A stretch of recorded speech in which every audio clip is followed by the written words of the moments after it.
एक बार एक सज्जन आए, कहते महाराज जी ये बताओ, आप लोग हाथ में ग्रास लेकर के एक एक ग्रास लोग देते हैं और आप लोग आहार लेते हैं। तो बोले कि हाँ लेते हैं। अब आप लोग जब अंतराय कर देते हैं तो इतना सारा भोजन जो उसकी थाली में है, तो मैंने कि भाई उसकी थाली में मेरी थाली में तो नहीं है, तो वो वेस्टेज नहीं जाता। हमके वेस्टेज का कोई सवाल ही नहीं है। हाँ ये बात है कि तुम जो भोजन करते हो और तुम्हारा भोजन करने में जो इस प्रकार का होता है तो वह तुम्हारा वेस्टेज हो सकता है। एक और बात आती है, एक बात है आज बहुत मतलब की बात बता देता हूँ। भोजन करते समय आगम में भी लिखा है, आप लोगों को भी सुनना चाहिए, जो व्यक्ति अपना भोजन की थाली में भोजन छोड़ते हैं, अच्छे से सुन लेना, जो बाहर जाते हैं लोगों को बताना भी चाहिए, भोजन छोड़ते हैं ऐसे व्यक्तियों को त्रेंच आयु का बंध होता है। कौन सी आयु का? या त्रेंच गति का बंध का कारण बताया है। अब आप कहोगे महाराज खाए तो जा नहीं रहे जबरदस्ती, भाई आपने लिया तो आप नहीं था। जैसे इसमें लिखा है, क्या लिखा? त्रेंच गति का बंध का कारण क्यों? इसलिए कहा कि जैसे कि वो त्रेंच होते लोभ के कारण से वो क्या कर लेते हैं, खाते जाते, यहाँ चले जाओ यहाँ चले जाओ, ये भी ले लो ये भी ले लो ये भी ले लो, आसक्ति ये भी ले लो, और बाद में फिर क्या करते, अब तो हिम्मत ही नहीं खाने की, ले तो लिया लेकिन अंदर जाने की क्या नहीं है, सामर्थ्य नहीं है। अब क्या करोगे? तो जैसे उन त्रेंचों को आसक्ति परिणाम के कारण से वो होता है, तो उन्होंने कहा जो व्यक्ति अपनी थाली में भोजन छोड़ते हैं अगले भाव में उनको भोजन मिलने वाला नहीं है। क्यों? त्रेंच गति में आज मिल गया कल भरोसा है, आज हरी भरी घास तो कल रूखी सूखी घास मिल जाए तो वो भी काफी है। इसलिए कभी भी अपनी थाली में भोजन नहीं छोड़ना। आप अन्य संप्रदायों में चले जाओ, अपनी समाज में एक सबसे बड़ी कमी है ये।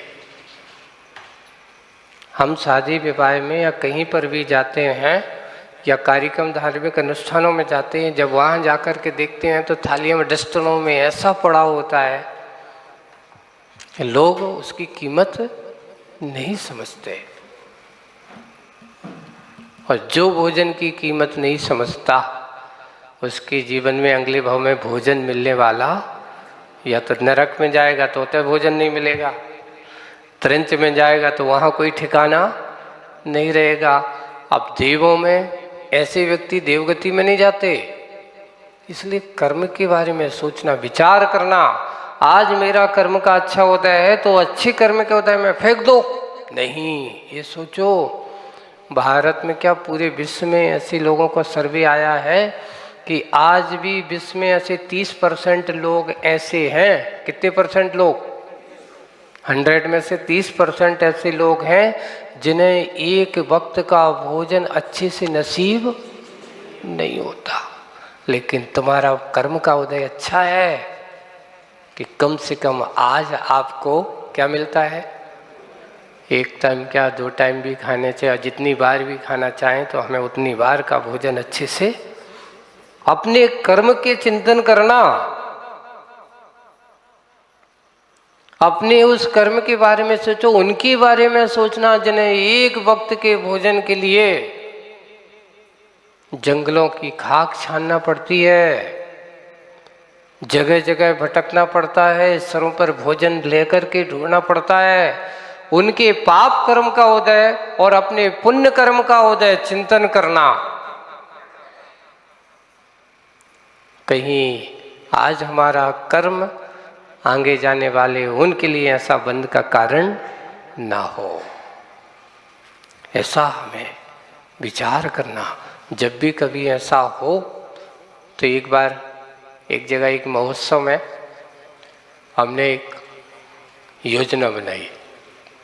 लोगों ने कहा महाराज जी यहाँ पर ऐसा ऐसा करते हैं, तो वहाँ पाठशाला चलती थी, छोटे छोटे बच्चे, तो वो आए महाराज जी हम लोगों को कोई काम बताओ, है ना। तो मैंने कहा बेटा तुम लोगों को काम क्या बताऊं, छोटे छोटे बच्चे हैं। फिर विचार आया उनकी वानर सेना कोई ऐसे काम में लगाओ, सबसे अच्छा काम करते हैं। बोले कि तुम्हारा काम क्या है, एक हाथ में एक पैकेट रख लेना पॉलीथीन का, है ना, या कोई भी ऐसा कागज के पैकेट रख लेना, और तुम्हें अपनी भोजनशाला में जाकर के जहां डस्टबिन रखी है वहां खड़े हो जाना। तो बच्चों से कहा, और अगर कोई नहीं माने फिर भी करता है तो उनसे कहो 2-3 ऑप्शन देना उनके लिए। पहला ऑप्शन, जो आपने भोजन बच रहा है फेंकने वाले हो पहले तो खाओ, है ना, नहीं खाया जा रहा है। दूसरा ऑप्शन, एक काम करो ये पॉलीथीन लो, इसको लेकर के घर ले जाओ, फेंकना नहीं है। तीसरा ऑप्शन, अगर वो कहता है कि नहीं ये भी नहीं करूंगा ये भी नहीं करूंगा और जबरदस्ती डालता है, तो एक रसीद बंदी लो, तत्काल 5 से 1 रुपया की रसीद कटवाओ।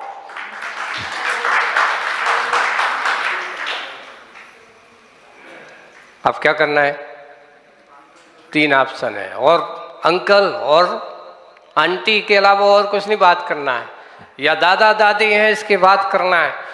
बैठ गए, उसका परिणाम ये होगा कि जैसे ही कोई आता है तो वो कहते हैं अंकल नो, पहले भोजन पूरा करो।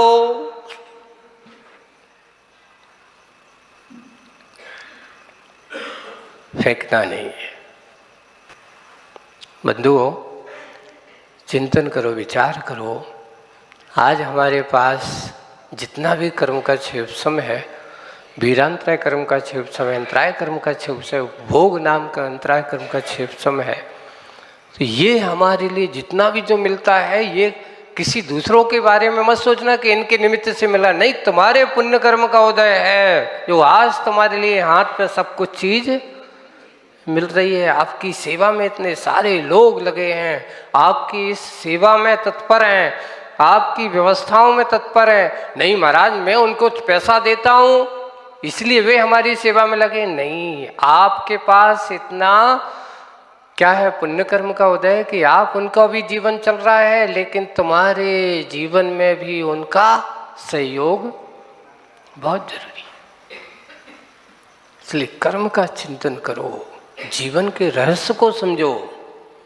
मात्र हमारे पास है, नहीं मैं नहीं करूंगा तो ऐसा नहीं होगा, अरे आप कहो, आप तो उसको जीवन को देने वाले, उसको पैसा देने वाले एक निमित्त मात्र हो।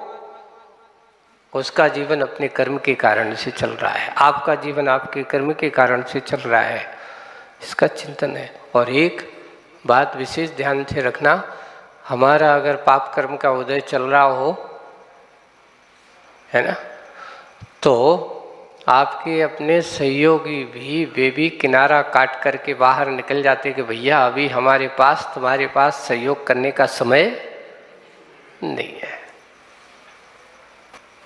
और जब पुण्य कर्म का उदय होता है तो देखो एक वही समय है, ऐसे समय में हमें उन कथाओं को याद रखना कि वही मैना सुंदरी है, मैना है जो कैसी पड़ी है, राजकुमारी है ना, अपने राजमहलों में पड़ी हुई है।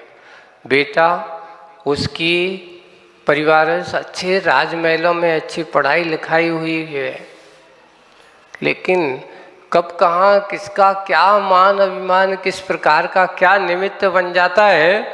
एक समय कर्म का उदय सुख के साथ ऐसा जीवन जिया, और दूसरे समय लास्ट समय में ऐसे तीव्र कर्म का उदय आ गया कि पिता ही उसके अपने जिनसे संरक्षण हो रहा था, वही पिता उसका क्या बन गया? बैरी जैसा बन गया। बैरी नहीं था, लेकिन कभी कभार आदमी की मान कैसा है, उसके अंदर कर्तृत्व भाव जब आ जाता है ना, जैसे राजा पशुपाल, उनके पिता का नाम क्या था? ऐसे पशुपाल, ऐसा कुछ नाम मिलता है। और उसके मन में आ गया कि मैं ही सब कुछ करता धरता हूँ,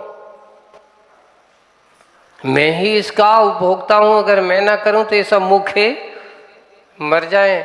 पूछा गया, मैना और सुंदरी दोनों बेटियां हैं, मैना अलग है और सुंदरी, अभी प्रचलन में नाम चालू हो गया मैना सुंदरी, है ना?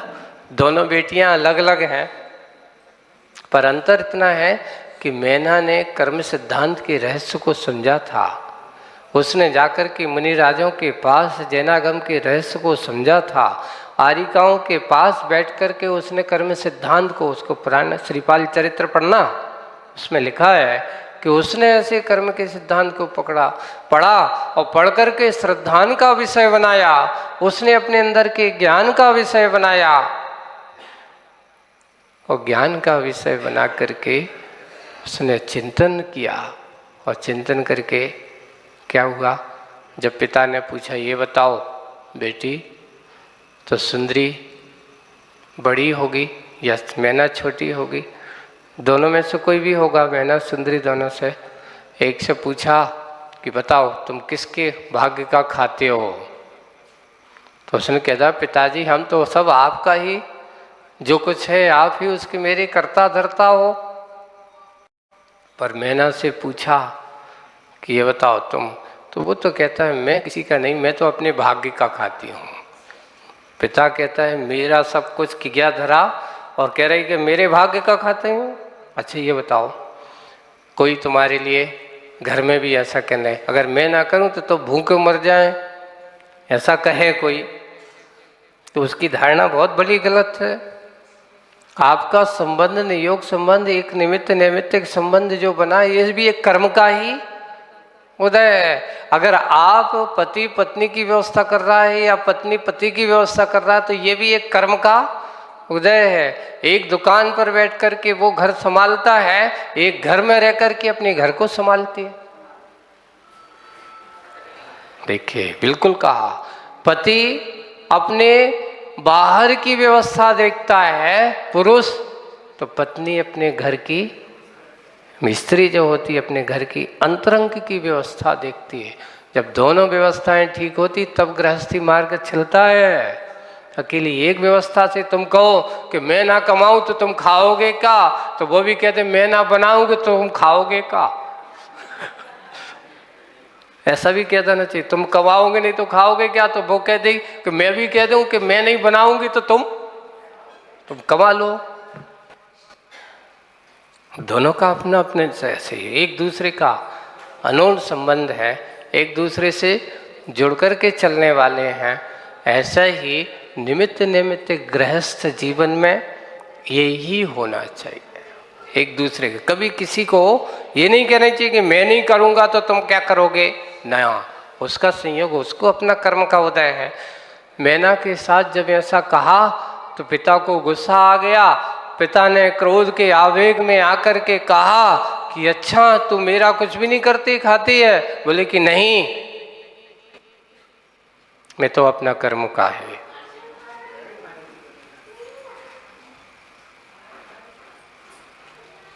खाती पीती हो। ओ, जब ऐसा हुआ पिता को गुस्सा आ गया कि देखते हैं तेरा कर्म का उदय, तेरा विवाह में ऐसी जगह करूंगी, देखते हैं तेरा पुण्य कर्म का उदय कैसे होता है, कैसे अपना कर्म का खाती है। उन्होंने कहा जो कुछ होगा वो भी मेरे कर्म का उदय है। तो उन्होंने श्रीपाल जो अपने कर्म के उदय से दुखी हुए भटक रहे हैं अपने 700 लोगों के साथ, इसका भी बहुत बड़ा रहस्य कर्म का उदय। ऐसी दशा क्यों हुई आगे के बाद में, उसके बाद में बताऊंगा कि राजा श्रीपाल को ऐसा इतने सारे लोगों को इस कुष्ठ रोग जैसी बीमारी क्यों हुई, उसका कारण क्या है। लेकिन यहाँ पिता ने अपने अहंकार के वश होकर के उस बेटी को किसके साथ विवाह कर दिया। तो उन्होंने कहा कोई बात नहीं, ये भी अगर मेरा पाप कर्म का उदय है तो ये भी मेरे पाप कर्म का उदय एक न एक दिन जाएगा। आखिर उस मैना ने अपने कर्म को ही स्वीकार किया। ये बात सिद्ध, जैन दर्शन कभी कर्तृत्ववाद को स्वीकार नहीं करता।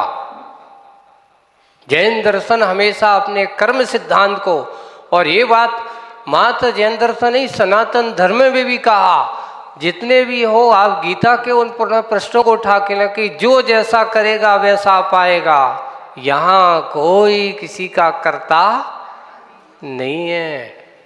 तुम किसी को कुछ करने वाले, अगर किसी का अहित हो रहा है तो वो उसके अपने कर्म के उदय से, महाराज मैं उसके दुख को दूर करना चाहता हूँ, करना चाहते हो तो हो सकता है उसका पुण्य कर्म का उदय आ गया कि एक सामने खड़ा होगा एक व्यक्ति उसके दुख को दूर करने के लिए। तो आज हम कर्म का चिंतन करना है ना, और कर्म धन विधान में अपने आप के आत्म चिंतन की उस परिणति को लाना कि भगवान ना जाने मैंने भी कैसे कैसे कर्मों का बंध किया है।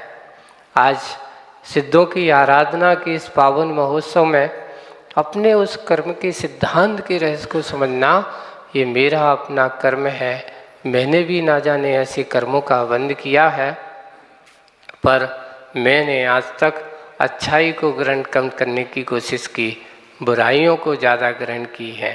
संसार में इसी का परिणति यही है कि आज तक मुझे दुखों को या दुखों से मुझे मुक्ति नहीं मिली।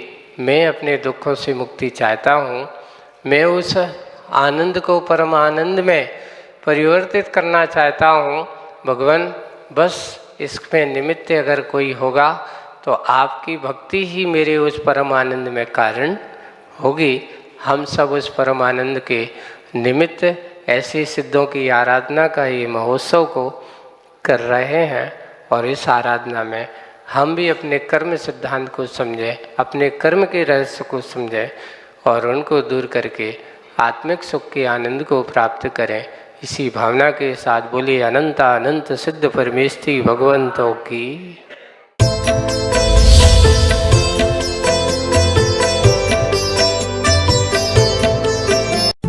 अहिंसा मानव की पहचान। जैन भक्ति संगीत की महान परंपरा को आगे बढ़ाने के लिए पूरी दुनिया के नन्हे सुर साधक हैं तैयार। सब कुछ त्याग के सब कुछ पाने चले पुच्छ। हेलो, मेरा नाम काव्य जैन है, मैं क्लास 9 में हूँ और मैं मुंबई से हूँ। मेरा नाम अनुज्ञा जैन है और मैं जयपुर से हूँ। मेरा नाम काव्य जैन है, मैं भोपाल से हूँ। ये सभी कर चुके हैं सुरविद्या जूनियर में रजिस्ट्रेशन। जिसको तू ढूंढ रहा बंदे, मैंने सुरविद्या जूनियर में पार्टिसिपेट